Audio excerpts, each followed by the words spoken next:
Boa noite.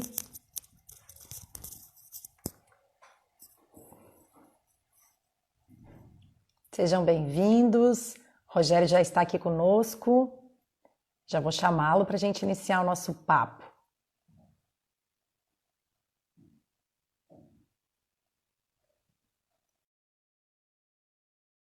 Boa noite, Gil. Boa noite, Carol. Tudo bem com vocês? Olá, Letícia. Olá, Rogério. Tudo bem? Muito bem, muito bem. Vamos lá, vamos bater esse bom papo agora. Que prazer em tê-lo aqui comigo. É uma honra, saiba disso. Obrigado, Letícia. Tenho certeza que vai ser um papo aí muito bacana, muito produtivo.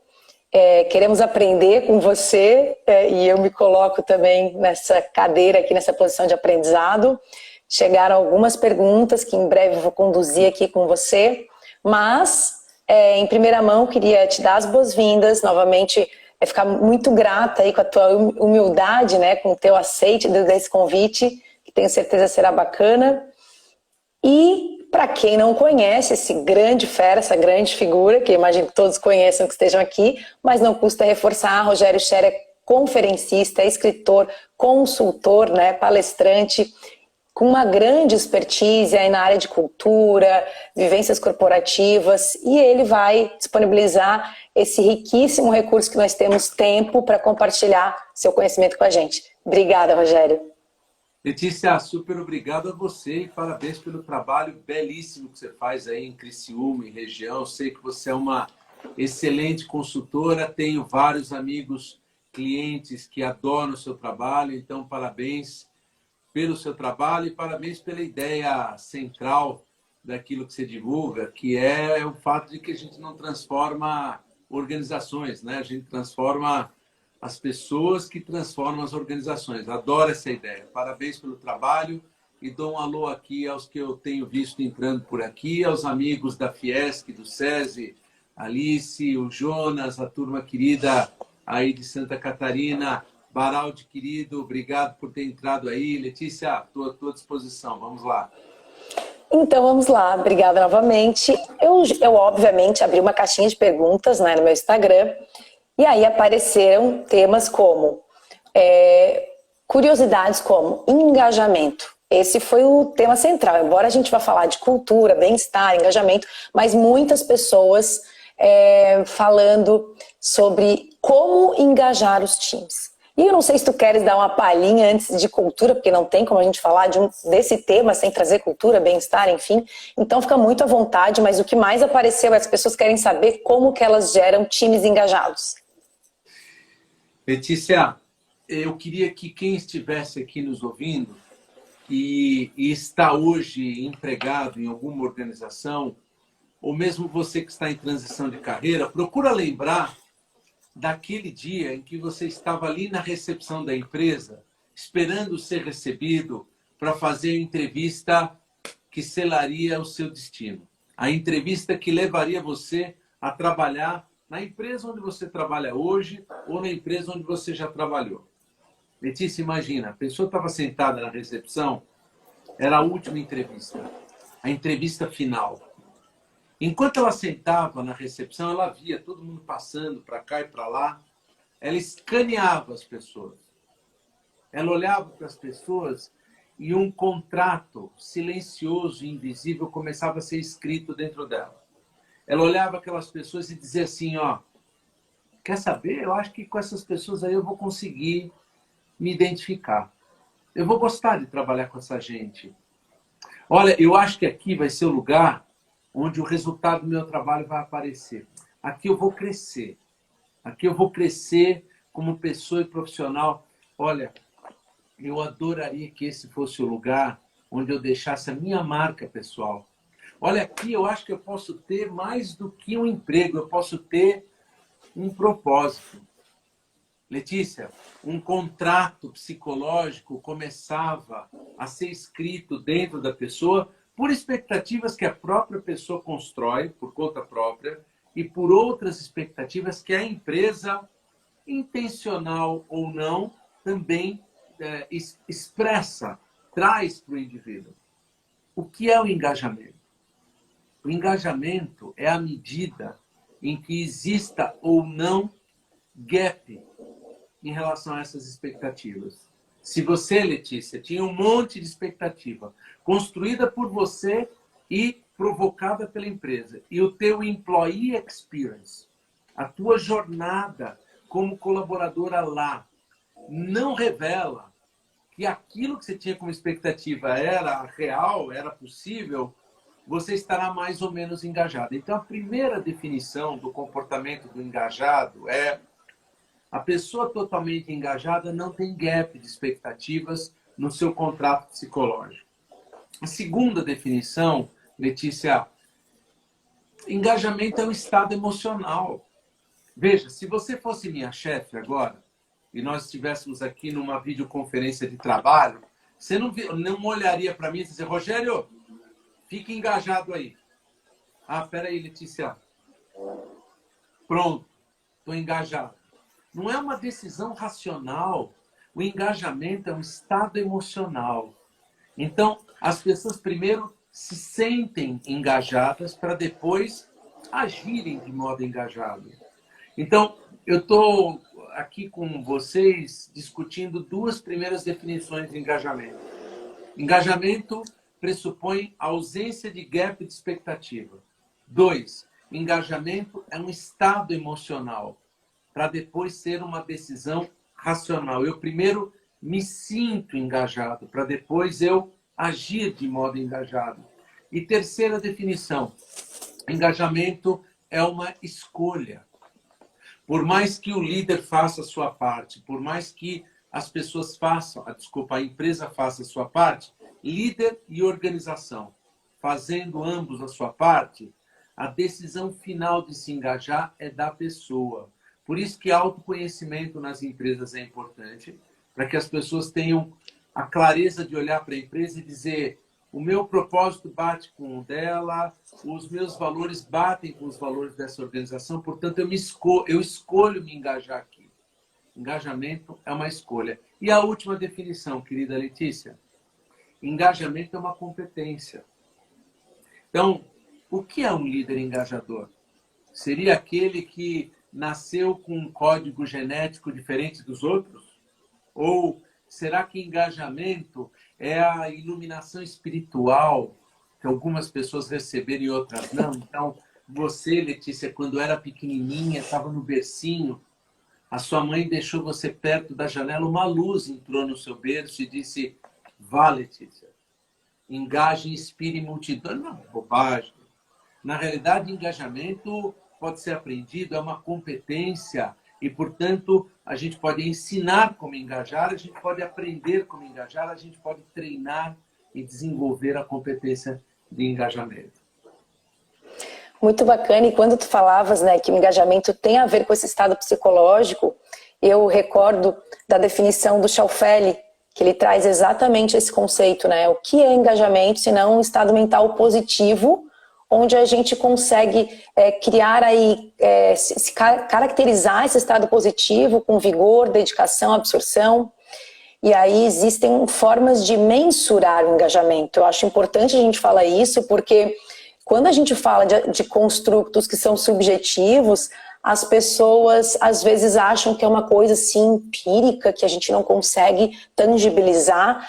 E é importante a gente saber que existem escalas validadas no Brasil, né? A escala de Utrecht, por exemplo, avalia isso e é validada para a nossa cultura. Então, existe como desenvolver um trabalho onde eu não sei de onde eu parto e tem uma mensuração inicial e aí faz o desenvolvimento com N metodologias que possam existir para isso e aí se mensura no final. Eu sempre gosto de trazer isso, né, Sherry, porque eu sou psicóloga e eu sempre falo para meus alunos, falava na faculdade, hoje eu dou aula só na pós, que a psicologia ficou muito distante durante tempo, ficou assim o patinho feio da situação exatamente por não conseguir mensurar muitas coisas, ou não conseguir não, né? Mas não utilizar os profissionais, usar essa linguagem, que no corporativo a gente precisa trabalhar todos esses construtos subjetivos, mas tá aí. E quanto é esse negócio, né? Como é que eu sei quanto que a minha equipe está engajada ou não está engajada? para que a gente possa partir também de um pressuposto numérico. É isso mesmo. É possível medir o engajamento e é muito legal o que você fala e a linha do contrato psicológico, Letícia, porque há duas habilidades que um líder que constrói o engajamento, que pode ser medido, como você bem colocou, há duas coisas que esse líder sabe fazer muito bem. Ele abre duas portas. A porta do coração e a porta do espírito. E olha, para quem está me ouvindo aqui, não é poesia e nem filosofia, não. Né? É comportamento organizacional na veia. Qual é a primeira porta que se abre do engajamento? É a do coração. Então vamos lá. De modo prático. Letícia, muitas vezes a gente pergunta para um líder assim, ó, ei, vem aqui. Você é líder de qual área? Ah, eu lidero a área X. Legal. Me diz uma coisa, quais são os desafios e as experiências da sua equipe que fazem com que o seu time se sinta especialmente apaixonado e entusiasmado pelo trabalho? Não pode haver vácuo nessa pergunta. Veja, dá para imaginar uma pessoa indo trabalhar 365 dias do ano apaixonada e entusiasmada? Não. É esquisito. Não passaria no exame toxicológico, não é mesmo? Aqui, o desafio não é garantir o sempre, mas é evitar o nunca. Se eu sou um líder que não sei o que no employee experience da minha equipe, pelo menos da minha equipe, gera especial paixão e entusiasmo no trabalho para essas pessoas, para cada um deles, eu estou desconhecendo a primeira porta que abre o comportamento de comprometimento superior que a gente chama de engajamento. A segunda porta é a do espírito. Não estamos falando de religião. Todas as vezes que na organização falamos sobre a dimensão espiritual, nós falamos da dimensão do sentido, do significado e do propósito maior. Olha, hoje, Letícia, agora são 15 para as 8 da noite, muita gente terminou uma jornada de trabalho apenas tendo vivido um monte de tarefa a ser feita. Mas algumas pessoas viveram, em algum momento da sua jornada hoje, a conexão com um sentido maior do que a tarefa. Aquela sensação de que, quer saber? Aqui nós estamos fazendo mais do que bater meta. Quer saber? Aqui nós estamos mais do que cumprindo objetivos e metas. Aqui há um algo maior pelo qual vale muito a pena se engajar de corpo e alma. Ora, é evidente que este último grupo de pessoas que chega ao final de um dia sentindo que batalhou pra caramba, suou, ralou, legal, mas que em algum momento ele percebia a conexão do que fazia com algo maior, que mobiliza a organização com sentido de propósito maior, é óbvio que esse indivíduo fala sobre seu trabalho, recomenda a sua empresa, fala dos produtos e serviços que ela produz e vende de outro jeito, de um jeito mais comprometido, de um jeito mais engajado. Essas duas portas, Letícia, são as portas do sentir. Quando você tem um líder que consegue manejar bem a porta do coração e do espírito, a da paixão e do entusiasmo, e a do sentido e do significado maior do trabalho, ele é um líder engajador. Então, este cara, ele faz com que as pessoas se sintam engajadas. E aí, dá para que elas ajam, façam de modo engajado. Esse é um tema desafiador no mundo corporativo que ainda teima ser muito racional, muito lógico e derruba aquilo que para você é a tua expertise, que é a dimensão emocional, socioemocional, comportamental das pessoas em relação ao trabalho, não é mesmo? Com certeza, assim, a gente está vivendo esse momento. Hoje eu estava fazendo uma reunião no almoço e a gente estava falando exatamente sobre isso, né? O quanto esse momento está sendo rico para o aprendizado forçado sobre a obrigatoriedade de desenvolver soft skills. Hoje em dia, ser técnico é muito fácil, ser um bom técnico. A gente tem inúmeros recursos e acesso ao conhecimento hoje mesmo sem sair de casa, né? O que é muito bom. mas o que diferencia a forma como cada um usa esse conhecimento, através das relações que constrói, através dos processos de comunicação eficiente, através da delegação, através das avaliações, é isso que garante e que faz a diferença entre aqueles que somem ou os que somam. Sim. Então a gente foi convocado agora, não é mais uma escolha. Para a minha área, eu vou dizer que eu estou mega feliz, não pela pandemia, tá, gente? Mas pelo momento em que nós estamos sendo obrigados a olhar para dentro. Tu usa sempre uma frase que eu até queria te provocar, porque eu fui buscar um artigo teu lá de 2017, falei, caramba, ele já usava essa frase, eu nunca tinha me atentado, que é a da consciência, autoconsciência. Eu até tenho aqui, cheguei a imprimir, só para te dizer uma coisa que tem a ver com o que a gente está falando. Quer ver? Você sempre coloca assim, consciência transforma a realidade. E eu sou uma apaixonada por essa palavra, porque quando eu fui estudar com o Timothy Galloway na Califórnia, eu tinha um cara que ele defende muito, né, a consciência.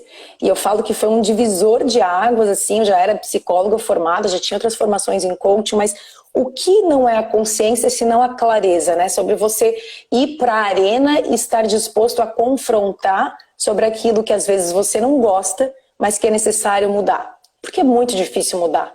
A gente tem que ser muito maduro para olhar para frente e admitir inúmeras falhas que nós temos, mas aí, né, como diz Leonardo Cohen, em cada rachadura existe uma grande possibilidade que é adentrar a luz.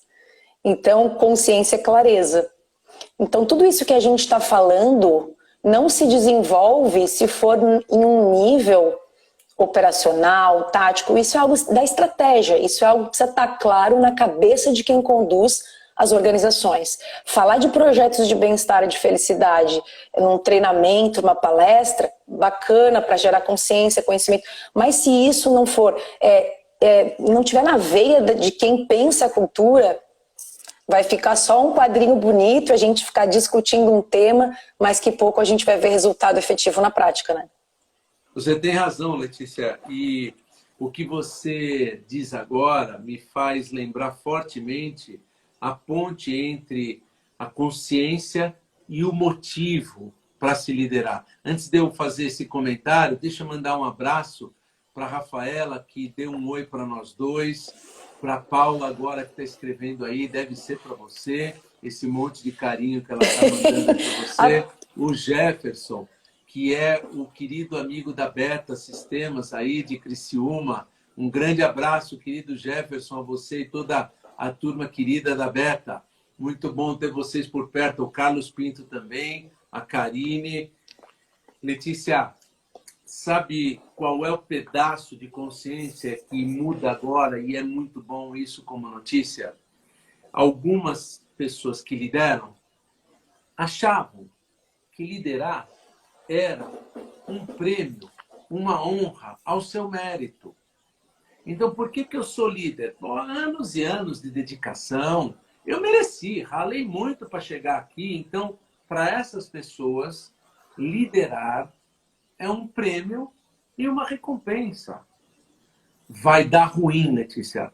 Vai dar muito ruim para quem olhar o desafio, sobretudo de agora, mais adiante, o desafio de liderar como uma honra ao próprio mérito, como um prêmio e uma recompensa. É a forma de se enxergar o desafio de liderar pela lente do ego. Por outro lado, há pessoas que agora, na pandemia, despertaram para uma realidade, o Lencioni fala muito disso, que é a liderança como responsabilidade. Por que eu sou líder? Eu sou líder porque há uma responsabilidade maior a ser assumida aqui. E eu posso, eu consigo, eu quero assumir essa responsabilidade. Ela mexe com os meus valores. Essa responsabilidade mexe com as minhas competências. Eu consigo colocar as minhas competências e os meus talentos a serviço dessa responsabilidade. Fazer o que é preciso fazer agora é mais do que uma tarefa. Mexe com o meu senso de significado maior. Portanto, eu topo assumir essa responsabilidade e me coloco a serviço dela. Olha, as pessoas que olham o exercício de liderar, o motivo para se liderar, pela lente da responsabilidade e não pela lente do prêmio e da recompensa, serão líderes engajadores. São líderes que engajam e inspiram. São aquelas pessoas que as outras, quando trabalham com ela, dizem assim: Letícia, vou te dizer uma coisa, minha vida foi antes e depois de trabalhar para essa gestora. Minha vida foi antes e depois de trabalhar para esse gestor. Pode parecer que a gente se refere aqui a seres humanos perfeitos. Não, ninguém entra numa organização esperando trabalhar para uma pessoa perfeita. Não existem empresas perfeitas, não existem líderes perfeitos, até existem aqueles que tentam ser, que têm muita vontade de ser perfeito. Mas não existem pessoas e empresas perfeitas. O que as pessoas esperam dos seus líderes é menos do que perfeição. Elas esperam, primeiro, líderes altamente exigentes. Ora, Letícia, você com a experiência maravilhosa que você tem aí com as organizações, você já ouviu alguém dizendo assim: Letícia, meu gestor é maravilhoso, ele não cobra nada, ele é frouxo. Não, o contrário eu já escutei. Não tem nenhuma exigência. Não, ninguém nunca cresce do lado de alguém assim. A primeira característica que todo mundo traz de um líder engajador é: Letícia, esta mulher é de uma exigência, este cara é altamente exigente. Primeira característica. Segunda característica, profundamente respeitosos. Nunca, por mais alta exigência que nos traga, ultrapasse uma linha do que pode ser desrespeito ou assédio moral.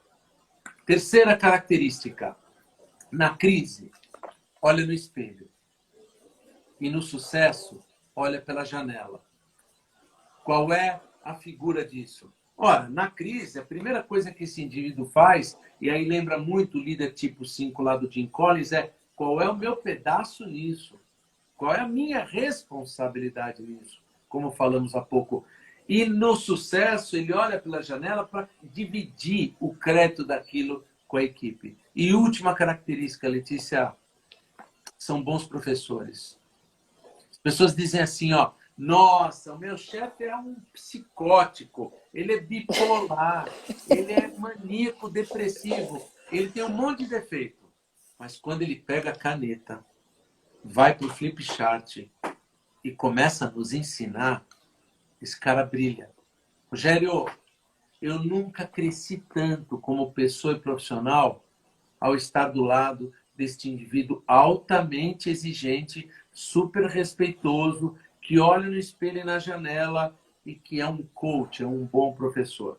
Essa é a combinação. E vamos combinar, Letícia, nós não precisamos ter nenhum código genético do além, né, para ter essas características. De novo, elas são competências que a gente pode aprender.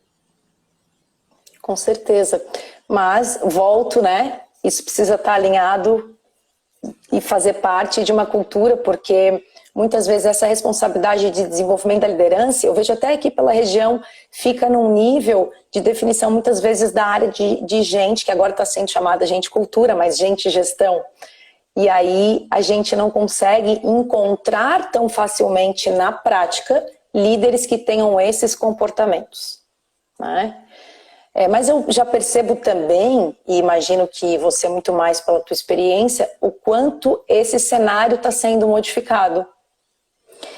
E para reforçar o que você traz e essa responsabilidade dos líderes, eu brinco aqui, né? Muita gente quer sentar na cadeirinha, mas quando chega para sentar na cadeirinha, como a gente não faz muitos questionamentos antes sobre quais são as respostas ou qual é o impacto que essa cadeira vai gerar para mim e para o entorno, alguns se frustram, obviamente, por enxergar a liderança como um cargo e não como uma competência, né? Então, se é uma competência, qualquer um de nós pode e deve desenvolver. A gente precisa de mais líderes. E quando eu falo liderança, aí a gente coloca embaixo desse guarda-chuva, né, dessa competência mãe, várias outras competências que estão vinculadas, inclusive, ao bem-estar, né? As happiness skills, a resiliência, a generosidade, a atenção plena, que as pesquisas mostram que é um grande diferencial dos líderes desse momento. Desenvolver essa capacidade de ter foco e estado de presença. E colaborando, né, eu tenho aqui atrás aqui comigo, minha colinha aqui, eu compartilhei com você que eu fiz a formação recentemente de Chief Happiness Officer, e aí a gente traz, né, dentro dessa construção de bem-estar, a cultura, a liderança, a experiência do colaborador e a ambiência também. Muitas organizações copiam modelos prontos. Vou pegar um exemplo, vamos falar do Google, né, o escorregador Google. E aí a gente imagina que a gente bota o escorregador Google aqui na minha sala e as pessoas vão ficar felizes e engajadas porque agora nós temos um escorregador Google aqui no nosso escritório. Né? A ambiência ela é importante, mas ela é só um aspecto em todo esse cenário de engajamento, de construção, né, dessa forma de pensar diferente. Comportamento é resposta que, obviamente, antecedeu o que a gente pensa e o que a gente constrói de emoção, de sentimento. E uma das maneiras de gerar um maior impacto de engajamento, eu vou falar aqui de bem-estar, porque eu entendo que engajamento está dentro desse conceito de bem-estar, é melhorar as habilidades gerenciais e a empatia. Então, as lideranças têm um papel muito importante na construção desse ambiente. Você falou assim, os líderes não conseguem engajar. Eu concordo que o líder não engaja ninguém, a gente não tem esse poder assim como com a motivação, mas a gente consegue construir, né, comportamentos ou experiências de aprendizado que promovam isso para as pessoas dentro das culturas. A Gisele, que é do Sicredi, está dizendo, não é fácil ler, é uma busca constante de superação. Bem, nada é fácil, né? Quando a gente é pequeno, construir um castelo de Lego não é fácil. Então, a cada etapa tem as dificuldades, mas é possível. E se é possível, a gente tem aí, né, caminhos, metodologias, mentores, professores que podem nos auxiliar e devem, né, nos auxiliar. Eu acredito muito que o trabalho ele tem uma função, e se a gente olhar o significado, né, tripalium, até então um instrumento de tortura durante muito tempo, e para muitos ainda é, se a gente olhar para a quantidade de pessoas doentes, mas eu acredito que as empresas, na minha visão, grandes consultórios, podem ser ambientes de promoção, de saúde, de dignidade, de valorização, de construção de desenvolvimento, não só de pessoas, mas de desenvolvimento econômico. Eu acredito muito nisso. Né? Então, assim, a forma como a gente olha, e às vezes as pessoas, mas eu sou só um líder aqui, um gestor, não importa. Né? Mesmo que você esteja absorvido por uma cultura, mas existem microculturas dentro da cultura macro.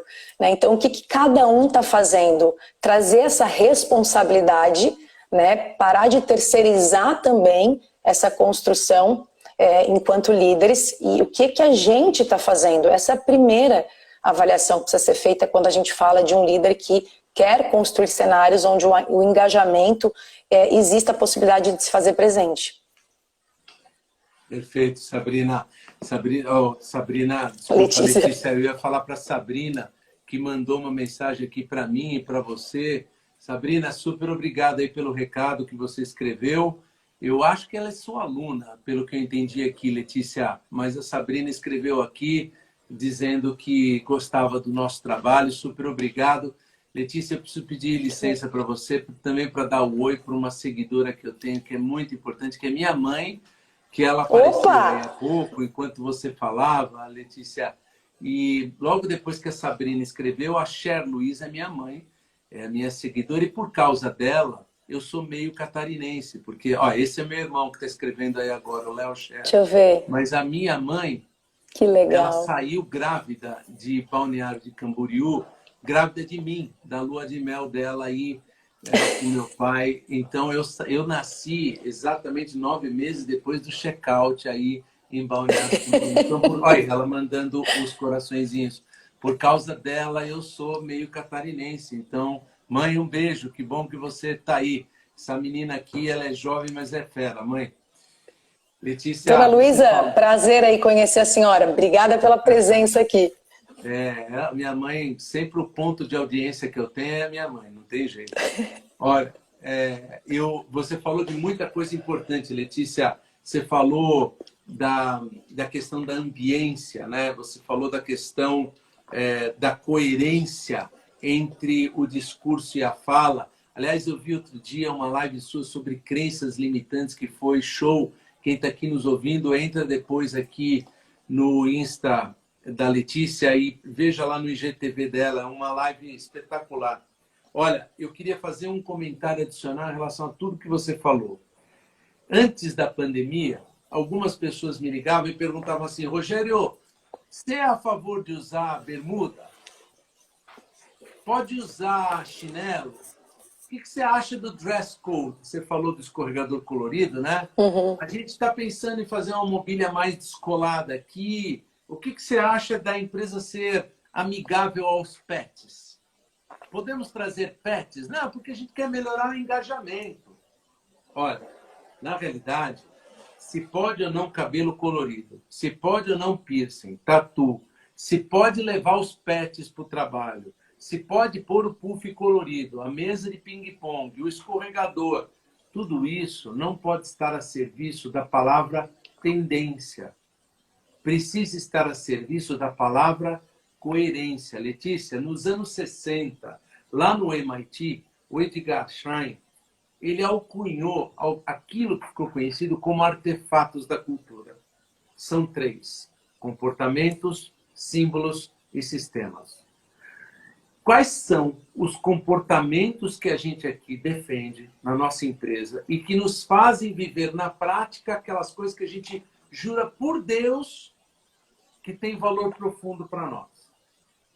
Essa é o primeiro teste ácido de coerência que a empresa faz. Comportamentos que conversam com os valores. Segundo, os símbolos. O código de vestimenta é um deles. Os códigos de conduta e relacionamento são símbolos. Os rituais de gestão e governança, os rituais de celebração, o espaço físico é um símbolo. O espaço em loja, o espaço em escritório. Se eu falo que eu quero ter certos comportamentos por aqui, há certos espaços que vão inibir esses comportamentos. Há certos espaços que vão estimular. E sistemas, você falou muito bem. Logo no começo da sua fala, Letícia, você disse a questão de algumas políticas e alguns processos que ou estão coerentes com a cultura definida e desejada ou super incoerentes. Então, qual é a melhor forma de demitir alguém? Bom, é a forma que seja coerente com aquilo que a gente jurou por Deus até hoje, que eram valores para nós. Qual é a melhor forma de fazer atração de talentos? Recrutamento e seleção. Avaliação de desempenho. Só existe uma forma de fazer essas coisas. Aquela que seja coerente com a nossa cultura. Então, basicamente, o que as pessoas esperam dos seus líderes e das suas organizações é coerência. A experiência de trabalhar nessa empresa ou é super incoerente, não tem o walk the talk. Essa empresa define, declara uma coisa como cultura, mas a experiência de trabalhar aqui é o avesso disso, ou as pessoas percebem um desespero da empresa em tentar coerência. Então, é a mesma coisa do teletrabalho nesse momento. É a mesma coisa do home office. Olha, 95% das empresas com quem a gente fez pesquisas de engajamento dizem assim para nós vamos manter home office agora como política. O grande problema e grande risco aqui é eu vou manter isso como política porque o vírus nos exigiu. Se eu não fizer uma conexão do procedimento do teletrabalho com os comportamentos que a gente deseja ver por aqui, com os valores para os quais esses comportamentos dão sentido real, se a gente não criar políticas, processos, normas e procedimentos que conversem em alguma medida com a nossa essência e com o nosso jeito de ser, a gente não cria uma experiência de trabalho engajadora e inspiradora. Pior, se a gente sair por aí fazendo benchmark, é um problema. Qual é a melhor empresa de Criciúma que faz recrutamento e seleção? Manda alguém lá, vai fazer um bench com a equipe do RH lá e vamos fazer o recrutamento e seleção tal como eles fazem. É mais ou menos como você pegar o braço de uma pessoa e colocar no meio do seu peito. Parece útil, mas vai ficar esquisito para chuchu. Se as políticas e os processos não forem artefatos da cultura que expressam coerência não haverá engajamento. A mesma coisa com todo o desafio de home office e teletrabalho agora. E ser coerente dá um trabalho danado. E aí demanda aquela palavra que você citou, Letícia, consciência. E isso que tu está trazendo é muito importante, porque assim, quando a gente fala de coerência, a gente precisa pensar no conceito do que é coerência para a sua organização. Ontem eu ainda fiz um post falando disso, que a gente falha no momento em que a gente permite que as outras pessoas definam o que é sucesso para nós. Porque a gente pensa pouco e imita muito. Então a gente vê isso que a gente está falando, de processos serem copiados, sem que aquilo tenha uma definição que fique colada, que demete com os valores. Não faz sentido eu copiar um processo de experiência de um cliente, de uma concorrente minha, que não tem o valor que eu tenho, que é amor ao conhecimento. Não faz sentido. Porque as coisas que a gente faz aqui, né, a gente tem valores, a gente precisa ter rito para, obviamente, alimentar esses valores. E quando isso está muito enraizado, porque isso também é importante a gente falar, não precisa a gente ficar declarando. As pessoas veem o que acontece e elas conseguem dizer, mas aquela empresa é uma empresa onde as pessoas realmente têm amor ao conhecimento. Né? Porque é tão coerente, é tão claro, é tão nítido que não precisa nem forçar alguns processos, né, de propaganda, de marketing, porque é óbvio, fica quase que assim, não precisa escrever, sabe? Então quando a gente precisa forçar muito também essa questão, é porque talvez a coerência, isso tudo que a gente falou até agora não esteja tão alinhado e as pessoas não conseguem ver a resposta, né, no comportamento dos colaboradores, dos líderes, dos fornecedores, de toda essa cadeia dentro de uma organização acontecendo na prática. Deixa eu te contar uma história, Letícia. Vai lá.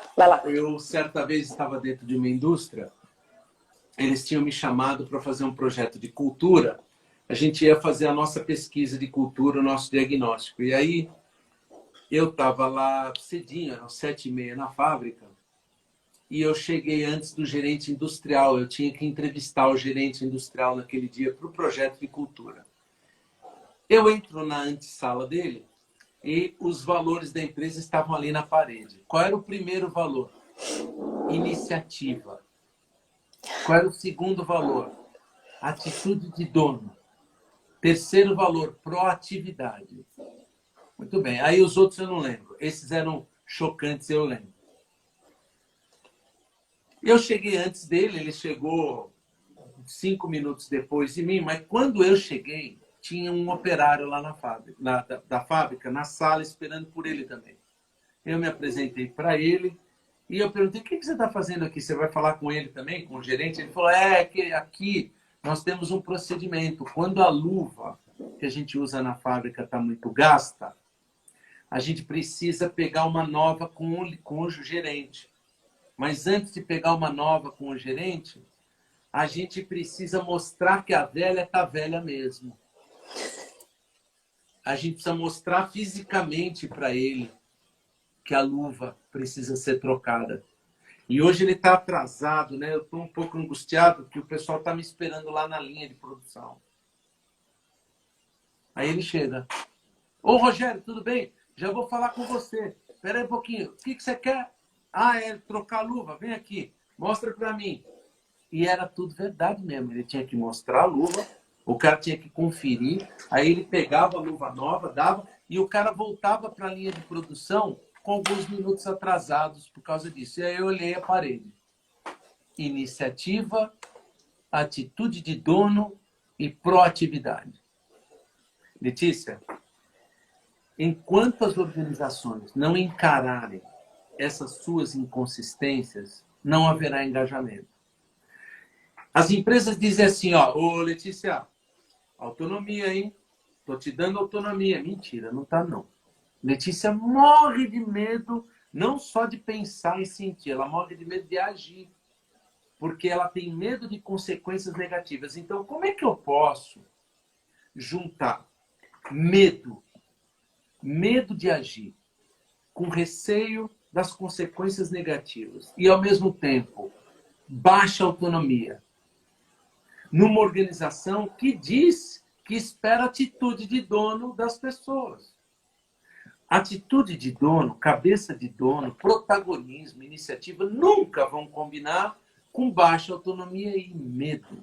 Um ambiente em que não há segurança psicológica. Onde for seguro se engajar, haverá engajamento. Onde não for seguro se engajar, não haverá engajamento. Veja, Letícia, posso falar palavrão aqui para os teus seguidores? Né? Porque a gente, fica à vontade. É gente de muito nível, né, que te segue. Mas é que aqui em São Paulo eu tenho uns corintianos que me seguem. Então aí a gente já calibra. Mas eu fico... Fica à vontade. Eu fico puto.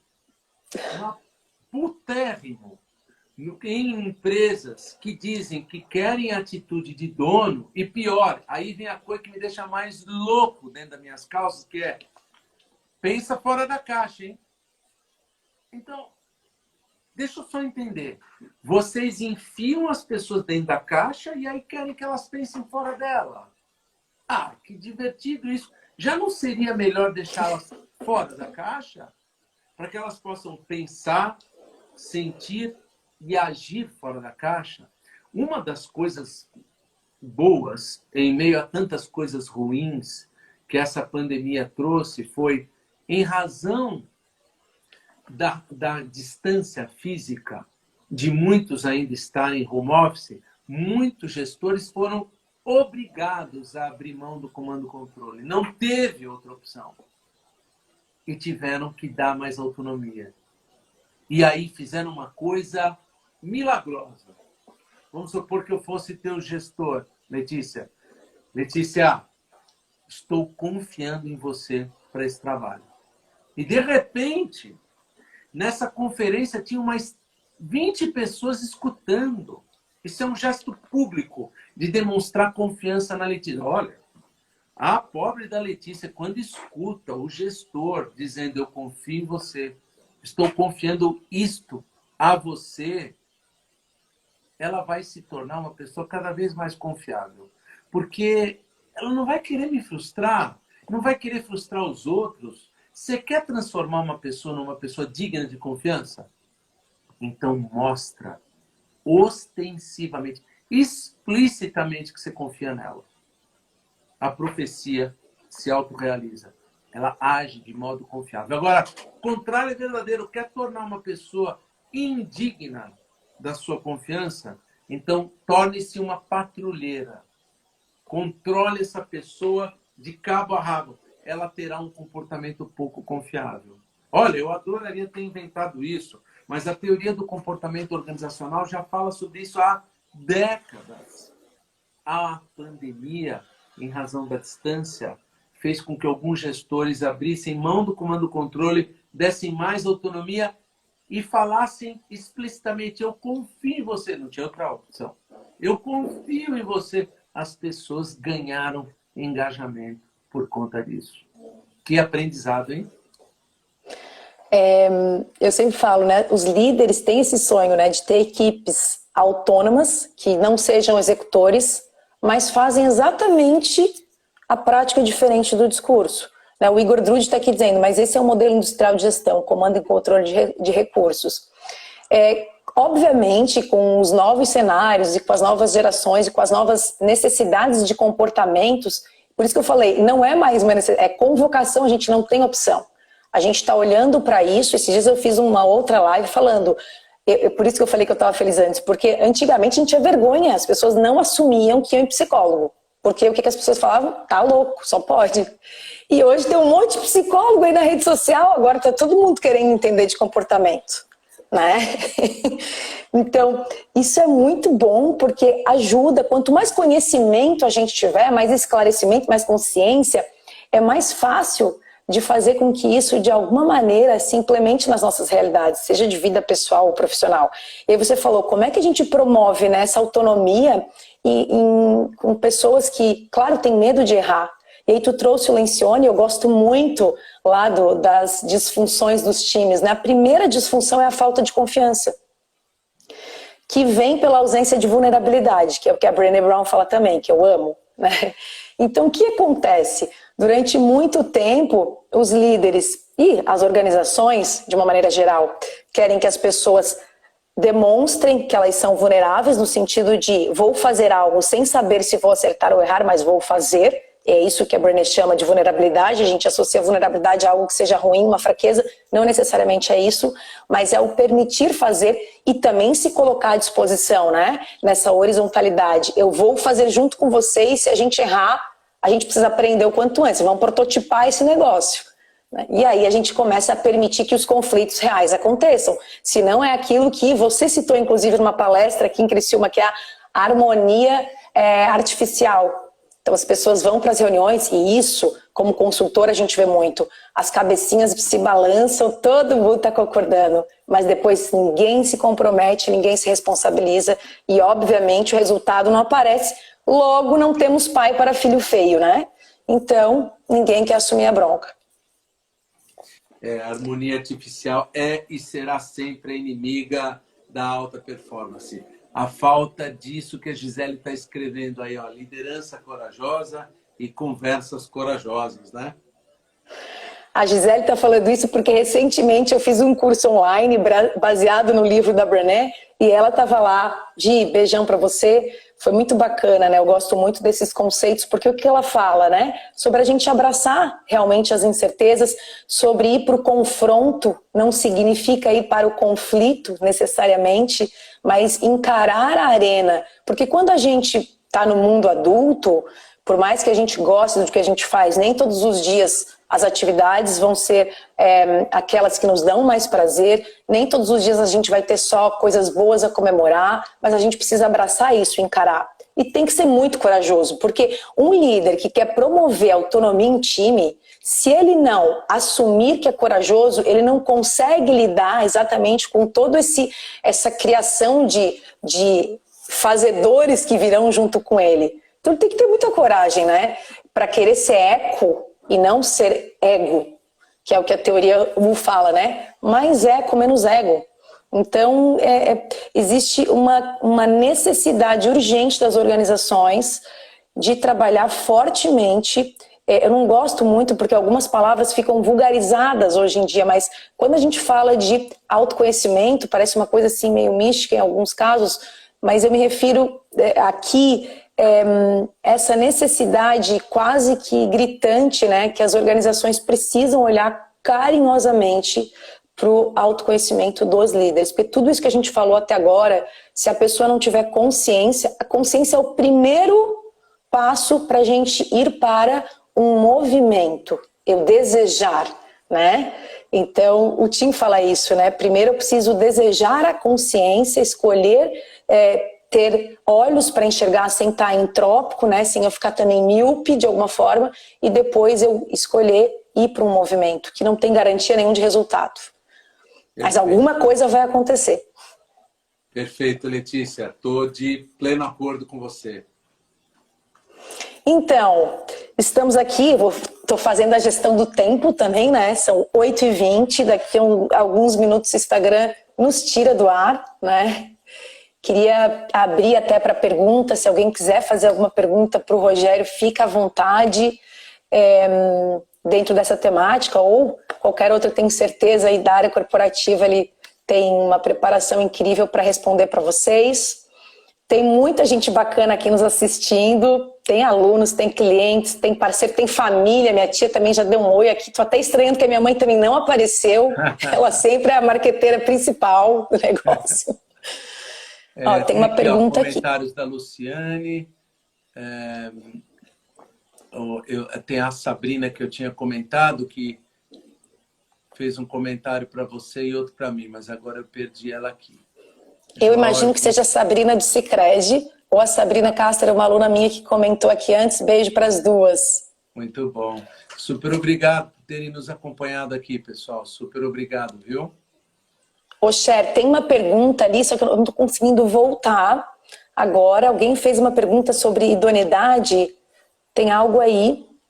Tem uma apareceu agora para mim. Qual o primeiro passo para mudar o clima da equipe? Legal. Olha, tem gente de Natal, lá no Rio Grande do Norte, meus queridos amigos do Nordestão. Giane, abraço carinhoso a vocês, amo essa cidade. O primeiro passo para mudar o clima da equipe é exatamente o que a querida Letícia falou. A base para uma organização que faz aquele grupo de gente virar equipe, porque nem todo grupo de gente é um time, né? É só um grupo de gente junta. É exatamente o que a Letícia falou.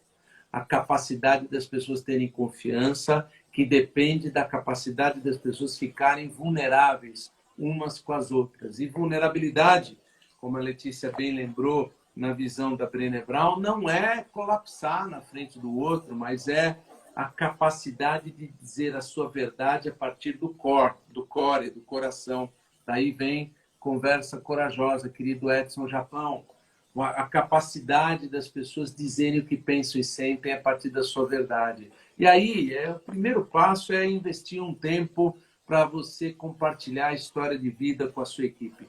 Conhecer as pessoas do time só pelo LinkedIn ou só pela posição do organograma é profundamente insuficiente para a construção de confiança. Eu preciso investir algum tempo para escutar a história de vida, entender por que aquela pessoa pensa como pensa, age como age. Isso trará confiança e é, portanto, o primeiro passo para fazer um grupo virar uma equipe. Bacana. Tem uma pergunta da Rayana que ela fala o seguinte: qual o primeiro passo para deixar em evidência que os líderes não estão sendo vulneráveis quando acham que estão? Se tu me permite, Cher, primeiro, a gente consegue mensurar isso porque tem escalas de confiança, mas uma coisa que fica muito clara para mim, que o Colvin chama de conta bancária emocional, né? Que é essa qualidade e o quanto a gente aporta de recursos nas relações que a gente constrói. Então, quando eu escuto coisas de líderes e liderados, por exemplo, aconteceu algo onde o líder não teve talvez um melhor comportamento, um comportamento assertivo, porque obviamente são humanos e também cometem equívocos, e as pessoas fazem um julgamento totalmente excessivo, me traz uma evidência de que ali não existe gordura naquela conta bancária emocional, porque a gente fala o seguinte: não, a Letícia fez isso. Não, mas espera, mas ela já fez XYZ, então deve estar acontecendo alguma coisa. Não tem gordura para retirar da relação, porque não foi construído nada onde a confiança entre esses dois vínculos, líder e liderado, se fizesse presente. Então, esse é um motivo, né? Uma evidência que a gente consegue ver. Outra evidência você falou, quando as pessoas nem se conhecem. Quem é aquele CPF que está dentro desse CNPJ? A gente não consegue construir uma relação de conhecimento para gerar conexão, né? Que é o que o Paul Zek também traz nas pesquisas dele de neuroeconomia. O quanto que essa vinculação aumenta nível de confiança e aumenta nível de engajamento. Por quê? Quem a gente ama, a gente confia, né? Então, quando a gente começa a estabelecer essa vínculo através das relações, naturalmente aumenta nível de ocitocina, que aumenta nível de engajamento, que aumenta nível de confiança. Mas agora eu vou passar a bola para você, porque senão eu me emociono, né? E não paro. Muito bem. Muito bom, Letícia. Eu concordo com o que você falou. Olha, aqui tem uma baiana escrevendo aqui para você, ó, a Laila. A Laila é a querida gerente de cultura e talentos lá da Cencosud, está te escrevendo lá de Salvador. Muito bom ter você por aqui. Olha, Letícia, primeiro, já que estamos no encerramento, deixa eu dar de novo os parabéns pelo seu belíssimo trabalho, pelo nível de credibilidade que você tem aí em Santa Catarina, pela qualidade das suas intervenções nas organizações. Sempre ouvi falar muito bem do seu trabalho e não é sem motivos. Para deixar uma mensagem final aí à turma, olha, nós estamos num momento de mudanças drásticas. E mudanças drásticas trazem coisas ruins, nós já sabemos quais são, estamos vivendo algumas delas, mas momentos como esses, turbulentos, trazem algumas coisas boas, poucas, mas muito importantes e preciosas demais, a ponto de muitos dizerem: não podemos desperdiçar uma crise. E qual é o pedaço dessa crise que a gente não desperdiça? Quando a gente vive uma incerteza em momento turbulento como esse, a gente sente uma urgência do agora. A sensação de que não dá mais para empurrar com a barriga. Nós não podemos mais procrastinar. A liderança ganha um bom álibi para agir e fazer o que é certo agora. Os processos decisórios ficam mais ágeis, mais eficientes. Essa agilidade não pode ser perdida, portanto, uma recomendação que eu daria aos líderes que nos escutam aqui é: não deixe esfriar tanto, não. Mantenha esse certo clima de urgência do agora, para que a gente possa avançar e avançar sem mais empurrar com a barriga. Agora, claro, nem tão quente, que deixe todo mundo fadigado, emocional e fisicamente. A gente vive mudança não tão bem, a gente não é tão bom para viver mudança, não. Em graus variados, uns vivem mudança melhor do que outros, mas para nós, mudança é sempre algo desafiador. A gente até pode dizer que as empresas e as pessoas, Letícia, têm medo de mudança. Mas eu tenho um medo muito maior do que o de mudar. Eu morro de medo que as coisas não mudem. Eu morro de medo de que nada mude. E que a gente, como civilização, nós como brasileiros, e as nossas empresas, seus empreendedores e líderes, não possam levar o Brasil para a sua maior potência. Então, eu tenho muito medo que as coisas não mudem e, portanto, quando há mudanças, eu as celebro. Letícia, muito obrigado pelo convite e, de novo, parabéns pelo seu trabalho. Obrigada, Cher. Eu que sou grata pela tua receptividade, pela tua humildade, né, vindo de você. Pode ter certeza que é uma honra para mim, um grande reconhecimento.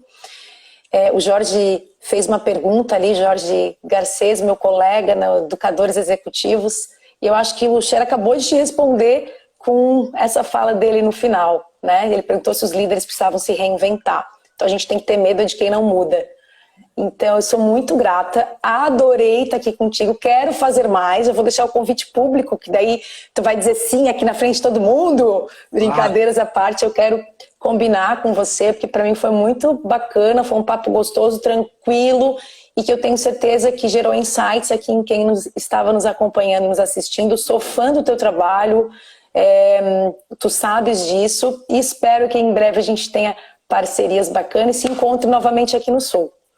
Vai ser um prazer. Parabéns para você e um beijo carinhoso a todos vocês que estiveram conosco. Até a próxima, Letícia. Até a próxima. Obrigada, pessoal. Obrigado. Um grande beijo tchau, a todos. Tchau, tchau.